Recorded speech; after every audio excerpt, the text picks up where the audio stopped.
Hi, Secreters. So, glad to be back with you. And it's been a little bit of a busy time, but want to jump back into our book study. Um, I had mentioned that I wanted to talk a little bit about the dictionary aspect of The Secret. When we look at The Secret and we see that it's written in kind of a jumbled, backwards, kind of weird worded way, all of that is done on purpose. Because when Byron talks about in the Japanese hint book that when he spoke with the translator that it was a game on wordplay, that's one element of deciphering the book. That is one part of the puzzle. Because the book itself has multiple puzzles in it. Words are one of them. He mentions that there are numerical puzzles. We obviously have the paintings, which are puzzles, right? Because you have to link it to the poems. And so one of the things that I always think about when I'm doing this studying is what was Byron's train of thought? And it's kind of why I'm posting some of the books that I am, and the pamphlets that he has done, because in order to really understand an author, we have to really kind of get into their mind frame, right? Things that they loved, things that they read, things that deeply affected them. And then being a writer, you have to really be good in your fundamental processing of literary documentations, but also being able to communicate that. And so whenever he is using interesting words throughout the book, sometimes they're in italics, sometimes they're highlighted. Again, that's another form of code. There are other meanings in these words. So going back to the dictionary, when you're an author, you utilize a dictionary, sometimes several dictionaries, when you're putting together a piece of work, because you want your words to have the meaning that you want to convey. So, for instance, I know I've been chatting this morning with another secreter about Mira Chimera. So when you look at the definition of chimera in and of itself, lexicographically, it has changed from the very first time it's ever been used to now, because words tend to change in their meanings over time. Some, not all. But it's important to notate that, because we need to understand if Byron was looking at the Random House dictionary, this dictionary that's that's actually pictured in the Secret book under the typographical terrors, we know he utilized that dictionary to use some of the words from it for their meaning. And so when we typically are thinking, oh, I'm going to go look up this word and see what it means, I'm going to Google it. Well, Google can be your friend, your best friend, and also the devil, because depending on where it pulls that definition from, could give your theory a whole different meaning. So again, when I reference the Japanese hint book, and there are certain parts of that translation that he did with the Japanese writer that he was saying, pick up an English dictionary or pick up the book of quotations. And I know that I've mentioned that before, but it's really critical to understand what he was trying to tell us to do there and what book was appropriate. So one of the key clues, that we have from looking at the Secret book, is we did see that dictionary is in the Secret book in the typographical terrorist picture. So I started there. And at times I want to fluctuate and go back to what was the first American dictionary, which was the Noah Webster's Dictionary from 1828. And then, of course, it has went through many abridgments itself, and then was sold to the Merriam Brothers, which then became Merriam-Webster's Dictionary, which is what we know it as today. But even Noah Webster chose a lot of his words based on the Bible. Interestingly, he wanted to obviously have our own language, our own book of definitions, and our own stylings in America, separate and apart from the mother country after the Revolutionary War of 1776. So Webster kind of got into this mode of wanting to really develop our own language here. He did travel over to Europe. He did use words from Samuel Johnson's dictionary, which Samuel Johnson was the English lexicographer. And so there is some debate about some of the word usage there. But Noah Webster was a little more puritanical in his thinking because he didn't allow the word whore or other words that he felt that were not good language to be put in the book. Or in his dictionary anyways. So, fascinating history there. And we really, and I can't say this enough, we really have to pay attention to the word usage, because that is where the wordplay is. Do you know what the word really means? Do you know where the word came from? And so I was going to talk a little bit about poem 10, which is the New York poem. And I was going to talk about a specific line in that poem. So if you look down and it says, at the very end of the poem, look down from one branch of the V, okay? The V is important to note, of the V. Okay, he puts the V in small italics. So my study of the word, I should say the letter V, is an interesting one, because the letter V itself goes back to the Etruscan alphabet.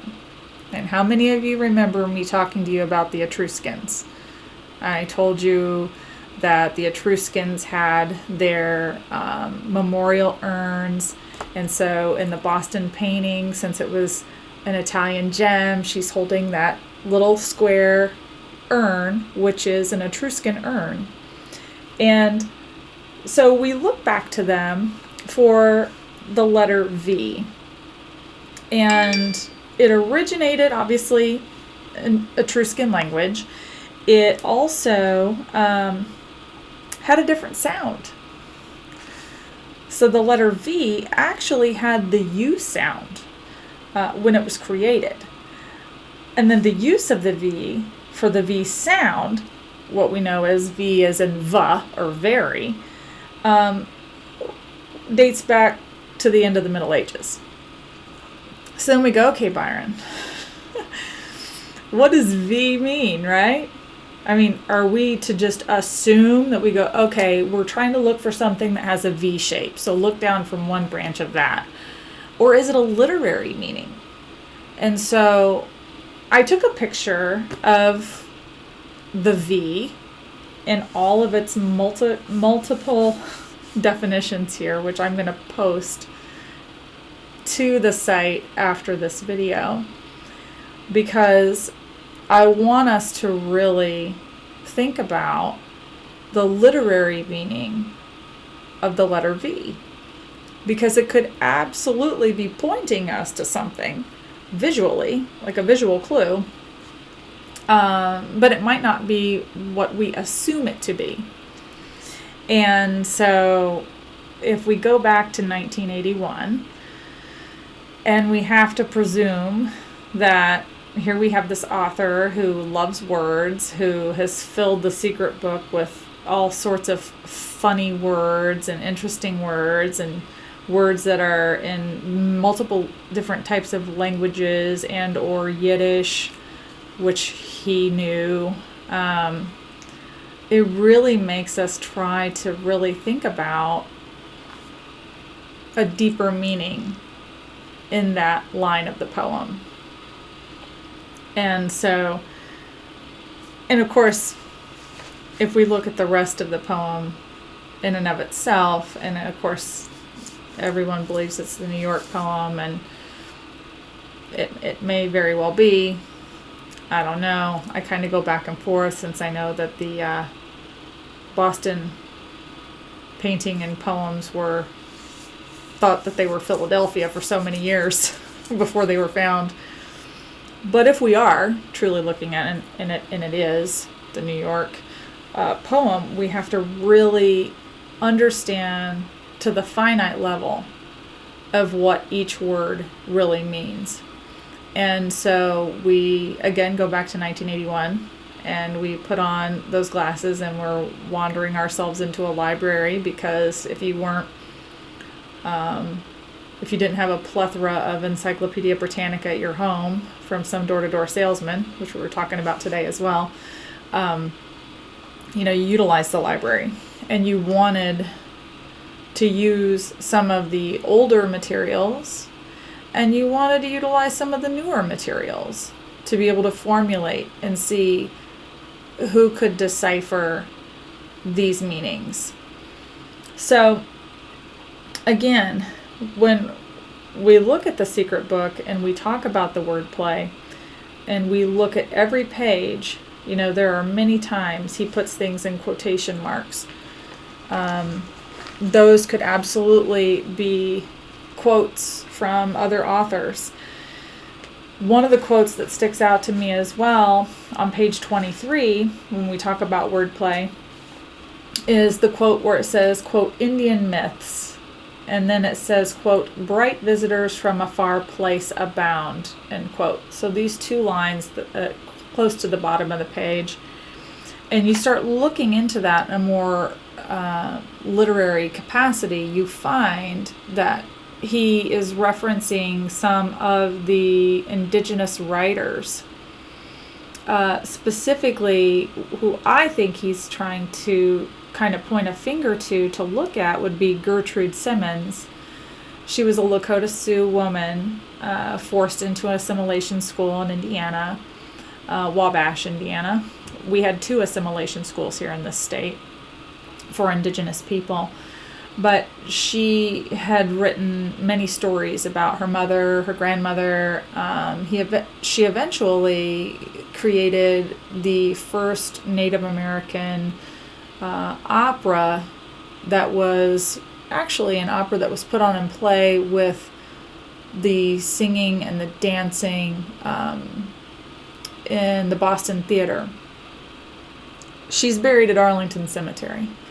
But she was crucial in talking about how their stories were passed on by oral tradition, which is again why Byron talks about that in the book when he mentions the grandfather.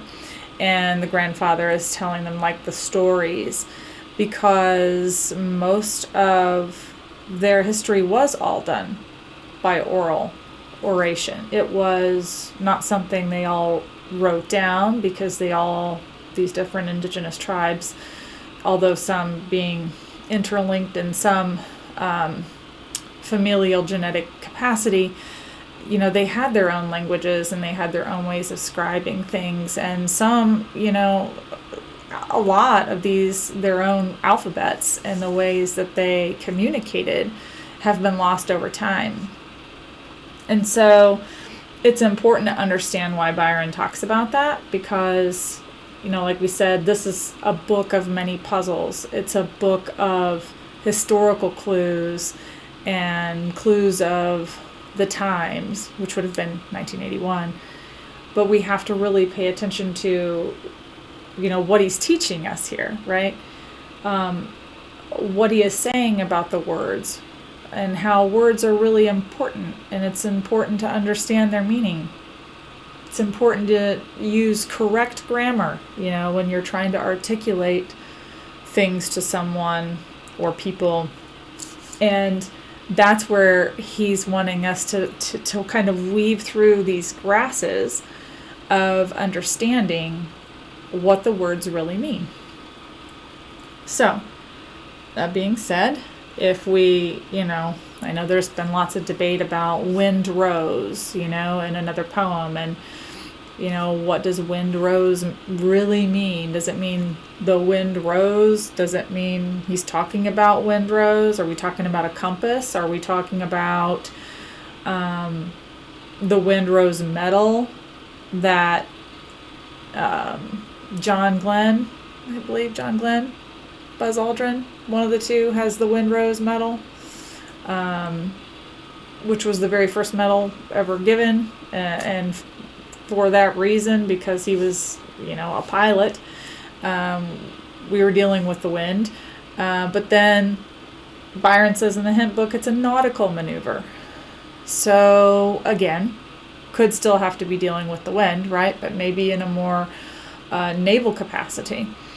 These are things that we have to kind of think about, and why I always encourage my secreters to really don't just read what everybody else says or puts out there, but to do your own real heartfelt research into understanding these literary meanings, because what somebody else perceives it to be might actually have led you down a path of no return, right? We have to kind of figure these things out as we go along. And on top of that, as if the puzzle wasn't complicated enough, we had all of these different types of sign of the times kind of thing that's kind of overlaying on the book too, and his love of baseball, right? And Byron talks about baseball, and baseball, I think, is a huge theme that runs throughout this book. And I think that it pertains not only to the Boston cast, but I think it pertains to other places too. And if we look at the beginning of the book, and he says, to the editor would like to thank all these people, he mentions, rattles off, then it says FX Flynn, right? And so we go, FX Flynn, wait, didn't he help start the Society for American Baseball? Wasn't he a researcher for American Society Baseball and like a statistician? Okay, well, that should tell you right there. I mean, you're thanking a person that traveled the U.S. trying to put on note cards various statuses from all the baseball games he saw in order to make kind of like this whole Dewey Decimal System of baseball stats. And why? Why would Byron thank somebody like that and put him in the book? Unless he didn't utilize his baseball knowledge for writing out some of these poems, including the 5 steps that were mentioned in the Boston poem, because the 5 steps is a physical clue for the 5 steps of the batter stepping into the batter box, taking a stance, and taking a swing. Those are the 5 steps of baseball in that moment. And so, who knew, right? Who knew unless you really start analyzing these words? And that's my hope with all of what I do here at The Secret Deciphered. I want to talk about all the possible meanings. I don't want somebody just to tell me, oh, that's a presumed city, or that's just this is what that word means. Well, where did you find that? Where did you look? Would you have looked where Byron had looked? Because if you are just giving me that assumption based off of a Google search or whatever, I can't follow it, because I really want to get into the brain of Byron. I really want to think like Byron. I want to think about, if I'm looking at these puzzles, baseball would be a really great kind of underlying tone for things if you're trying to figure out where he's going to bury stuff, right? If he's going to put it in front of home plate or behind home plate. And I've had conversations with people like that before, and I know just based on the 5 steps, it would have put the bat in front of home plate for the final swing. That's where the cask would have been in the ground. So it would have been in front of home plate. We have to think not only literarily, but also have a little bit of a sports mind. And for some people who aren't super into sports, it might be a little more difficult. But there's all these elements, and they're really brilliantly put together. And and we have to decipher them together. So I support everybody's theories. Like I've said before, I support people that want the presumed cities to be what they are, and I also support people that also want to maybe kind of think outside of the box, because it's been 40 years and it's okay to not be on the same old path. So I welcome your questions. I'm excited. I'm going to go over another poem in the next video. We're going to talk a little bit about the word usage again for the map. We're going to talk about why Byron chose the names of the countries he did, even though he's talked about a myriad of other historical events from different times from these said countries, because that is also another part of the puzzle. So I hope you guys have a super weekend, and I'm excited to do some more talks with all of you. You know, you can always email me, thesecretdeciphered@gmail.com. You can follow me on YouTube. But we will walk through these things together, and we will get to parts that might not be comfortable for everyone in their belief system. But we will understand the words, and that's critical. So, until next time, guys, ferry on.